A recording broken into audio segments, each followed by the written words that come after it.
Hi, we want you to come to Bonanza, so here's what we're going to do. The kind of food How's our friend that here? leaves the everyday far behind. And how about those savory sautéed shrimp? The 1980s USA had many fancy restaurants, but today these culinary icons have shuttered their doors for good or drastically downsized their operations due to fierce competition from fast food chains. From the iconic Victoria Station to the elegant ambiance of the Velvet Turtle, each establishment had its own charm and culinary delights. Bennigan's, with its hearty Irish flair, and the Magic Pan, famed for its delectable crepes, were beloved spots for food enthusiasts. Chasen's exuded old Hollywood glamour, while Trader Vic's transported diners to a tropical paradise with its Polynesian-inspired dishes. However, these restaurants may no longer grace the culinary landscape, but their legacy lives on. So today, join us on a nostalgic journey as we reminisce about these 20 fancy restaurants of the 1980s that no longer exist. Number 1. Victoria Station. Victoria Station, a railroad-themed steakhouse chain, emerged in April of 1969, founded by Bob Freeman, Peter Lee, and Dick Bradley, all graduates of Cornell University's School of Hotel Administration. Ounce for ounce and dollar for dollar, it's hard to match Victoria Station. Victoria Station, it's just a cut above. Its innovative concept converted authentic railway cars into dining spaces, with the inaugural San Francisco location crafted from 5 boxcars and 2 cabooses surrounding a central lobby. By 1970, monthly revenue reached an impressive $90,000. At its peak in the 70s, Victoria Station expanded to 100 locations nationwide, featuring antique English railway decor and a menu centered on prime rib and shrimp Victoria. Despite initial success, financial woes led to bankruptcy in 1986, with 97 restaurants closing by 1978. Although beloved, the chain gradually downsized, culminating in the abrupt closure of the Salem, Massachusetts branch in December of 2017. However, the legacy persists in Malaysia, where the brand remains vibrant.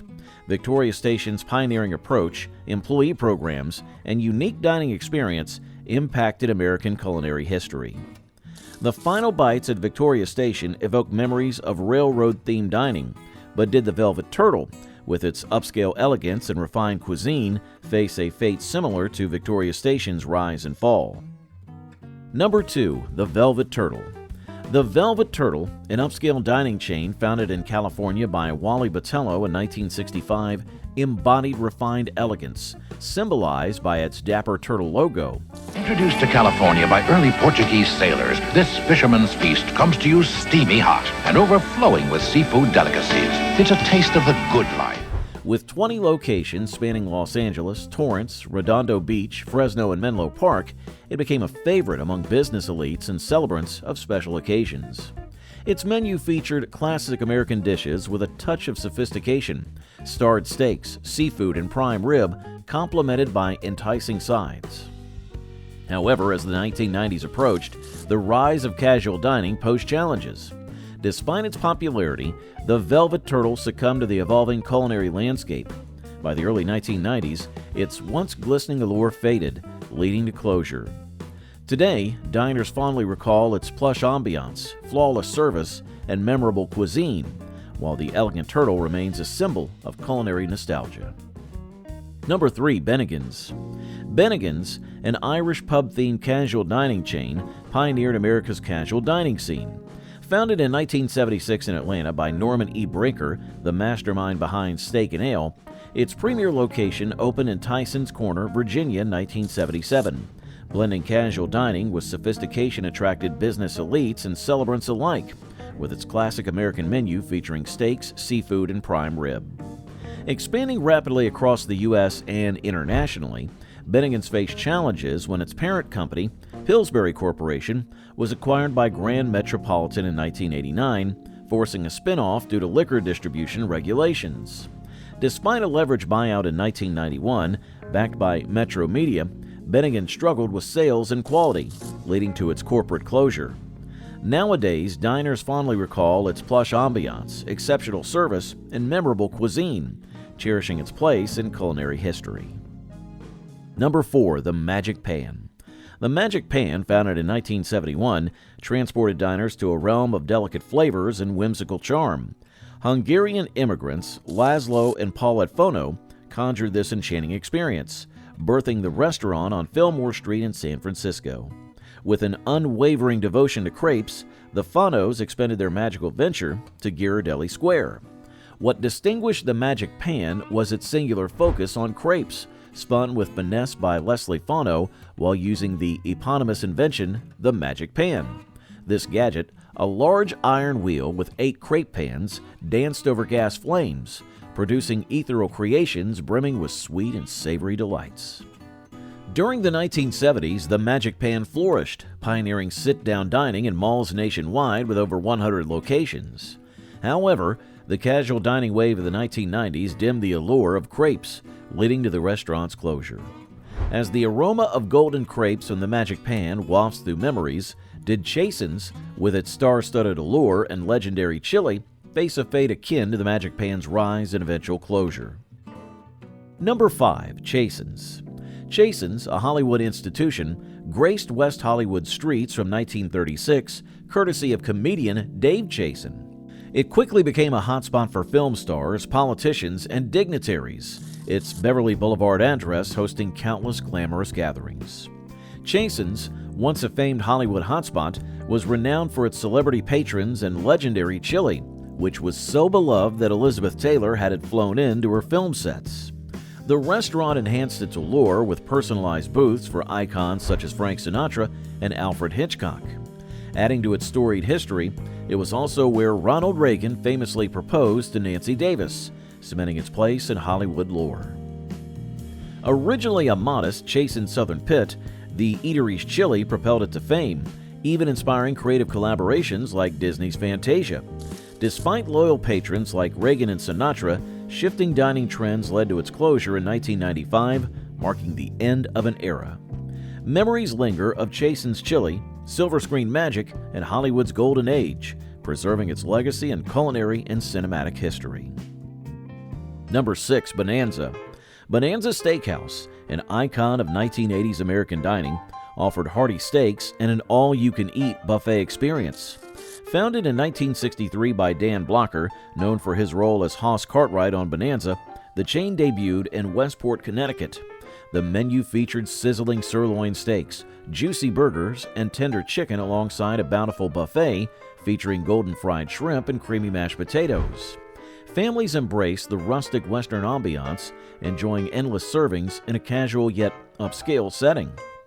By 1989, Bonanza boasted 600 locations nationwide, thriving on its blend of comfort and quality. However, a merger with Ponderosa Steakhouse, inspired by the TV show Bonanza, marked a turning point. As the 80s waned, so did the demand for family-friendly steakhouses. Facing financial challenges, many locations closed by the late 90s. The last Canadian outpost shuttered in 2010, marking the end of an era. Bonanza's legacy lives on in memories of hearty meals and shared moments from a bygone era. Number 7. Scandia. Scandia, a culinary jewel of 1980s Los Angeles, transported diners to Scandinavia's heart. Founded in 1957 by Ken Hansen, it swiftly became a haven for the city's elite. Ken and his wife Tova curated an experience blending Scandinavian and French cuisine with refined decor and impeccable service. The ambiance was opulent, with crystal chandeliers and plush velvet drapes setting the stage for a symphony of flavors: smoked salmon, Swedish meatballs, and gravlax. Celebrities and dignitaries frequented, welcomed by Teddy, Ken's sister-in-law. In the 80s, Scandia epitomized sophistication on Sunset Boulevard, attracting stars and power players. However, as the decade progressed, the landscape shifted. The Roxy and Rainbow Bar drew a younger crowd, while police activities nearby deterred Scandia's affluent patrons. By 1989, the once vibrant establishment dimmed its lights, succumbing to changing times. When the curtain fell on the elegant era of Scandia's Scandinavian delights, did Trader Vic's, with its exotic charm and tropical libations, face a parallel decline amid the shifting tides of 1980s dining. Number 8. Trader Vic's. Trader Vic's, an icon of 1980s dining, evoked tropical paradise and exotic drinks. Victor Jules Bergeron Jr., known as Trader Vic, founded this Polynesian-themed chain in 1934, transforming a modest bar into an island oasis. With bamboo walls, carved tikis, and torches, Trader Vic's offered pure escapism. Its menu, a blend of Chinese, Polynesian, and French influences, featured succulent dishes like smoked salmon and the famous Mai Tai cocktail. The chain's popularity soared, expanding globally with franchise locations in Hilton hotels. Hollywood stars and jet-setters reveled in its allure. Yet as the 80s waned, so did the tiki culture. Trader Vic faced challenges that led to closures, including the original Beverly Hilton location in 2017. The era of grass skirts faded, but Trader Vic's legacy endures, a vibrant chapter in culinary history, recalling distant shores and eternal sunsets. Number 9. Le Ruth's. Le Ruth's, a 1980s Southern United States culinary icon, elevated seafood to an art form under the visionary Warren Le Ruth. Founded in 1966 in Gretna, Louisiana, near New Orleans, it became synonymous with fine dining. Warren Le Ruth, inspired by his mother Estelle's baking, refined his culinary skills in top New Orleans kitchens. As a personal chef during the Korean War, he catered to dignitaries and developed famous salad dressings like Seven Seas and Green Goddess. Le Ruth's was more than a restaurant, an Epicurean sanctuary, earning Mobile 5-Star and Travel Holiday Fine Dining Awards. The Le Ruth family, Warren, Tova, Larry, and Lee, crafted an elegant ambiance. The menu showcased treasures from the sea, lobster, crab, and snapper, each dish a symphony of flavors. In 1982, Warren passed the torch to Larry and Lee but remained active, founding Le Ruth's Extract Company and supporting charitable causes.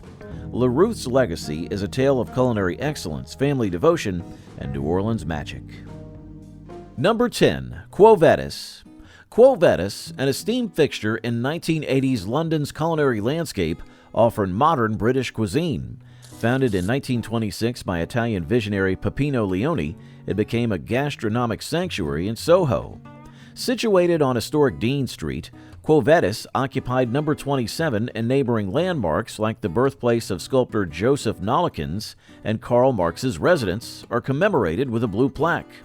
Leone drew inspiration from the film Quo Vadis, adorning the restaurant with cinematic charm. In 1996, renowned chef Marco Pierre White and artist Damien Hirst revamped Quo Vadis, infusing it with artistic flair. However, a rift led to White replacing Hirst's works. Despite this, the restaurant thrived until White sold it in 2007, prompting closure under new ownership. Quo Vadis experienced a remarkable revival in 2008 under the guidance of head chef Jean-Philippe Petruno. The restaurant's rejuvenation was quickly recognized when it won Tatler's Restaurant of the Year in 2009. Additionally, the Hart brothers' stewardship of the restaurant earned high praise from celebrated chef Gordon Ramsay. Number 11. Tiberio's. Tiberio's, an Italian culinary gem in Washington, D.C., has served Italian cuisine since 1975. It offers more than dining, an experience crafted by brothers Giulio and Michele Santillo. Located elegantly at 1915 K Street Northwest, it attracts patrons seeking refined flavors and top-notch service. What distinguished Tiberio's was its French maitre d', an unexpected touch reflecting elegance uncommon in Italian restaurants. The menu, entirely Italian, further elevated the dining experience, adding sophistication with dishes like risotto Milanese and agnolotti. Popular among politicians, diplomats, and locals, Tiberio's ambiance, adorned with red roses and romantic gestures from the maitre d', exuded charm. However, Tiberio's closed its doors in 1994 after nearly 2 decades of culinary excellence. The reasons may include shifting taste or economic factors, but for those who experienced it, Tiberio's remains a treasured memory of exquisite dining. After the elegant memories of Tiberio's Italian culinary mastery linger, one can't help but compare it to the Registry's refined American gastronomic artistry. Will Tiberio's French sophistication and exquisite flavors be remembered as fondly as the Registry's opulent ambiance and gourmet offerings? Number 12. The Registry.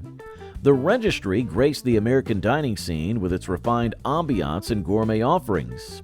Founded by Chef Martin Levinson in 1982, it was more than a restaurant. It was an ode to gastronomic artistry. The registry's heart lay in its commitment to gourmet cuisine, with Chef Levinson orchestrating symphonies of flavors. Each meticulously crafted dish showcased quality ingredients and culinary techniques, from truffle-infused risottos to butter-poached lobster. Crystal chandeliers adorned high ceilings, casting a warm glow on linen-clad tables, while patrons savored champagne amid soft piano melodies. The ambiance spoke of power lunches, romantic dinners, and celebratory gatherings. The registry attracted politicians, business tycoons, and food enthusiasts nationwide. The French maitre d', in a tuxedo, greeted regulars by name, enhancing the luxury with a personal touch. By the mid-1990s, dining trends shifted, favoring fusion and minimalist styles. The registry's elaborate presentations and classic French techniques seemed outdated, leading to its closure in 1996. Number 13. Casa Lupita. Casa Lupita transported diners to the vibrant heart of Oaxaca, Mexico. Founded by Chef Martin Levinson in 1982, this upscale restaurant was more than a dining destination. It was an homage to gastronomic artistry. Casa Lupita's menu celebrated Oaxaca's rich culinary heritage, offering a symphony of flavors. Imagine savoring tileuda, a handmade delicacy unique to the region, featuring a large, thin, crunchy tortilla topped with refried beans, asiento, lettuce, avocado, and a choice of meat. Each bite told stories of Oaxaca's diverse geography and indigenous cultures. The restaurant's ambiance reflected its dedication to excellence, with crystal chandeliers casting a warm glow over linen-clad tables. Patrons indulged in Oaxacan hot chocolate, traditional tamales, chorizo oaxaqueño, and sequina enchilada, while mezcal flowed and conversations flourished. By the mid-1990s, culinary trends shifted towards minimalism and fusion, leaving Casa Lupita's elaborate presentations and classic techniques behind. In 1996, Chef Levinson sadly closed its doors, marking the end of an era. Number 14. The Rusty Scupper. The Rusty Scupper, situated on Baltimore's waterfront, was more than a seafood restaurant. It was a maritime symphony. Founded in 1982 by Chef Martin Levinson, this three-level haven offered panoramic harbor views from every table. The Rusty Scupper's menu paid homage to the ocean's bounty, featuring Maryland crab cakes and oysters Rockefeller. The Sunday live jazz brunch, with smoked salmon Benedict and clinking mimosas against sailboat backdrops, became legendary. Crystal chandeliers illuminated linen-clad tables while the impeccably attired French maitre d' greeted guests. The bar stocked aged scotch and fine wines, evoking maritime tales. By the mid-1990s, culinary trends shifted, leaving the Rusty Scupper's classic elegance adrift. In 1996, Chef Levinson sadly closed its doors, marking the end of an era. The chandeliers dimmed, the jazz notes faded, and the Rusty Scupper sailed into memory. The curtains fall on the Rusty Scupper's Maritime Symphony. However, did the American Cafe, with its culinary artistry and modern twist on American flavors, face a fate akin to the Rusty Scupper's classic elegance adrift. Number 15. The American Cafe. The American Cafe, a culinary icon of the 1980s, graced upscale shopping malls and urban centers across the United States. Founded in 1981 by restaurateur Bill Harris, it celebrated American flavors with the modern twist. The American Cafe elevated classic dishes to an art form. Imagine savoring lobster bisque infused with sherry or indulging in perfectly seared filet mignon with truffle mashed potatoes. The menu offered a blend of regional favorites and inventive creations, appealing to discerning foodies and casual diners. Crystal chandeliers illuminated linen-draped tables, setting the stage for an elegant dining experience. Patrons clinked wine glasses amid soft jazz notes, while the impeccably dressed French maitre d' warmly greeted guests. The American Cafe became a hub for business lunches, romantic dinners, and family celebrations, offering beloved dishes like Maryland crab cakes and New York-style cheesecake. It was a cultural touchstone, embodying the essence of its era. By the mid-1990s, culinary trends shifted, leaving the American Cafe's elaborate presentations behind.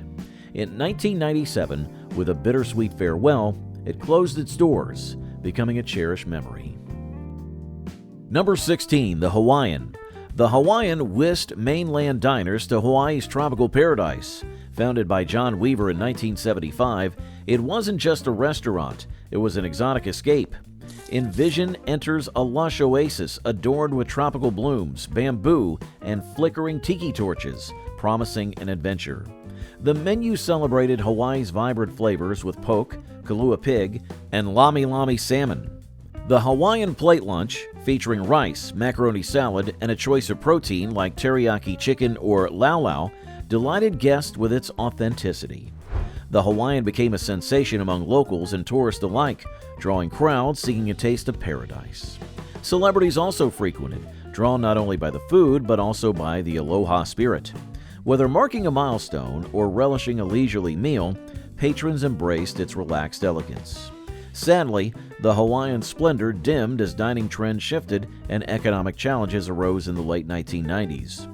Scaling down operations proved futile, leading to closure. Number 17, Horatio's.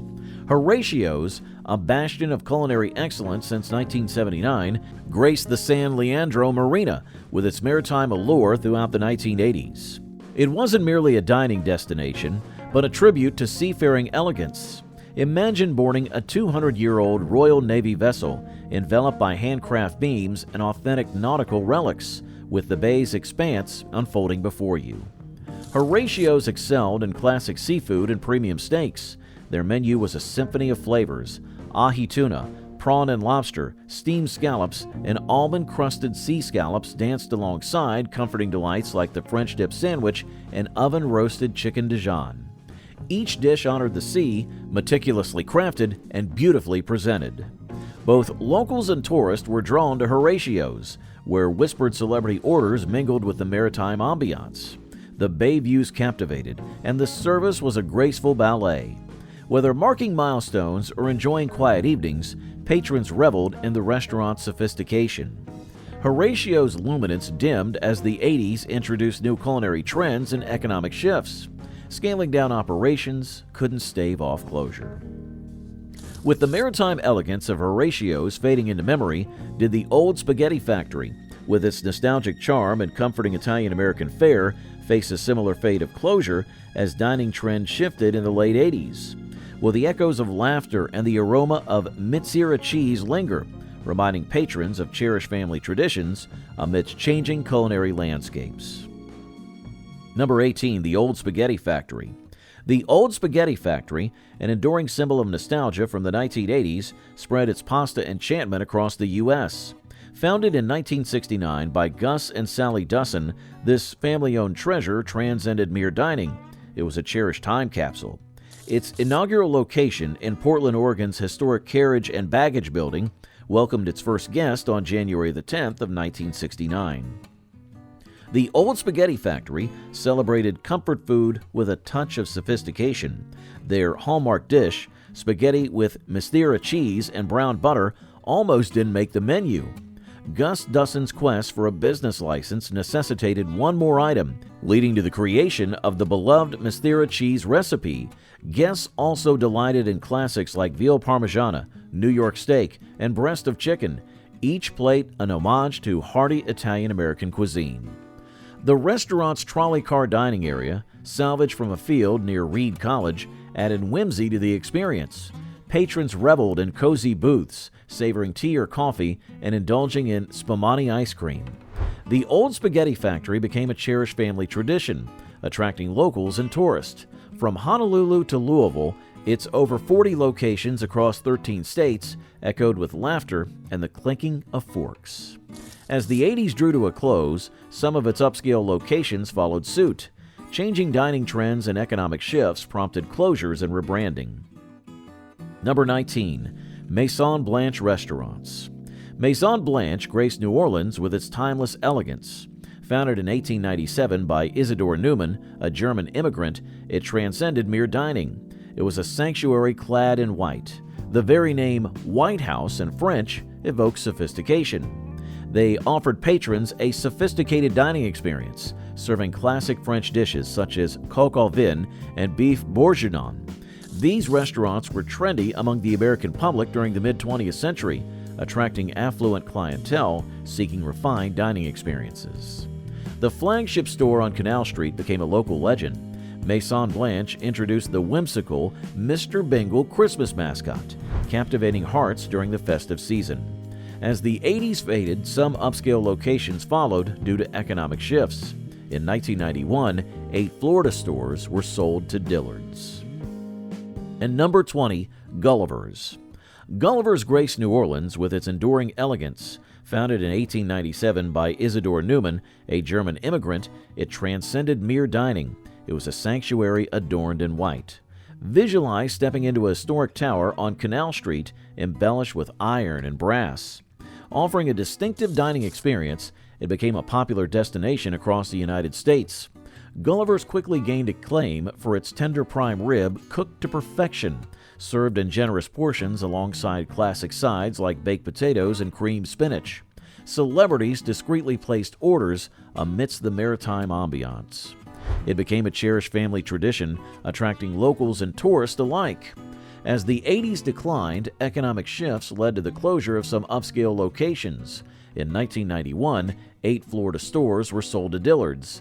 Nonetheless, Gulliver's legacy endures, a taste of French allure forever engraved into New Orleans' storied past.